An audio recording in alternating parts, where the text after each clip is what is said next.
Coming up this morning, as Ohio continues to set COVID-19 records, Governor Mike DeWine is taking additional action in order to get students back to schools by ultimately slowing the spread.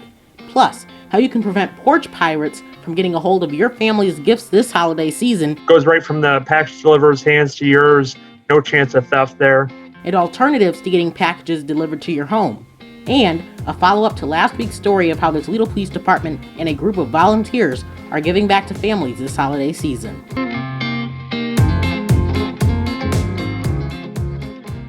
Good morning, I'm Jaden Jefferson. Thank you so much for joining me for your latest headlines on this Saturday. I want to start with the coronavirus pandemic and what state remains on Ohio's COVID-19 travel advisory map.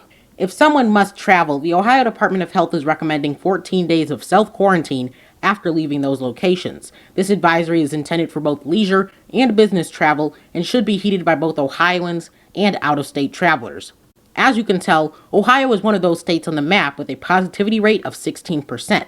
The ODH recommends Ohioans avoid travel to other states or within the state. Governor Mike DeWine announced Thursday that the Ohio Department of Health will be extending the 10 p.m. to 5 a.m. state curfew until January 2nd of next year. The curfew does not apply to those going to and from work, those who have an emergency, or those who need medical care. The curfew is not intended to stop anyone from getting groceries or going to the pharmacy. Picking up carryout or a drive-through meal and ordering for delivery will be permitted, but serving food and drink within an establishment must cease at 10 p.m. The governor also announced a new Stay Safe Ohio protocol in an effort to reopen schools and slow the spread.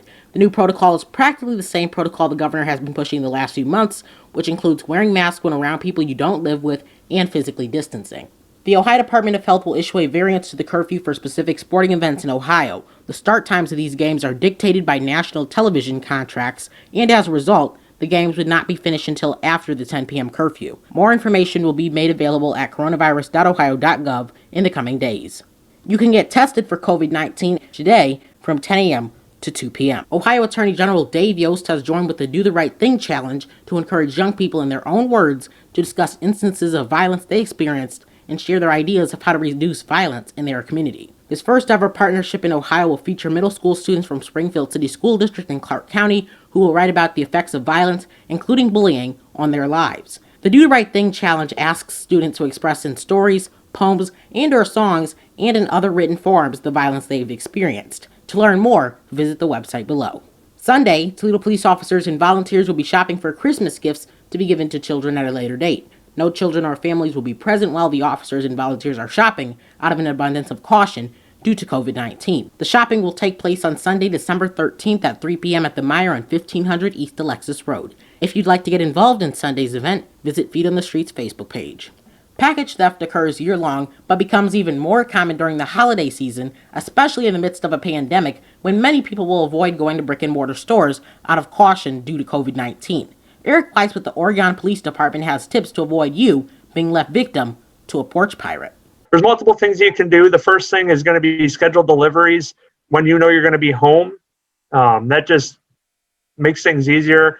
Goes right from the package deliverer's hands to yours. No chance of theft there. The next best thing, if you can't be home, you can always, if your workplace will allow it, have it delivered to your workplace. If they won't allow it, you can always buddy up with a neighbor, see if a neighbor can come over and grab it when it gets delivered, or even have the package deliver it to their address. Eric also recommends having your packages delivered to your delivery service's local pickup station. I'm Jaden Jefferson. I hope you have a great rest of your Saturday and a great weekend.